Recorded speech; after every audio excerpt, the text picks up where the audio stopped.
Hello नमस्कार दोस्तों, कैसे हैं आप लोग। आशा है कि आप लोग अच्छे और स्वस्थ भी होंगे। दोस्तों आज हम बात करेंगे एक छठी गीत के विषय में, जो गीत को फिल्म एक परिंदा से लिया गया है। दोस्तों यह गीत का नाम है छठ माई कोख गुलजार कहता। काफ़ी अच्छा गीत है, प्रियंका सिंह जी ने गाया है। और आपको तो पता ही होगा कि प्रियंका सिंह जी आजकल कितने फेमस है, उनका गीत एक से एक बढ़ के आते ही रहते हैं। इसमें लिरिक्स दिए हैं प्यारे लाल यादव जी, कवि जी।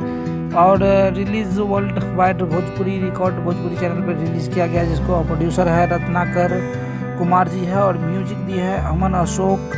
एडिटर है संतोष हारदेव जी है एडिटर। आज का था यह छोटा सा वीडियो, कैसा लगा दोस्तों सब्सक्राइब कर दीजिए चैनल को प्लीज़ यार, आप लोग सब्सक्राइब ही नहीं करते। और हमारे वीडियो को देखने के लिए आपको बहुत बहुत धन्यवाद। मैं लिंक डिस्क्रिप्शन में दे दूँगा, आप हमारी वीडियो को देखें, इसके लिए मैं आपको दिल से धन्यवाद देना चाहता हूँ। जय हिंद दोस्तों, नमस्कार।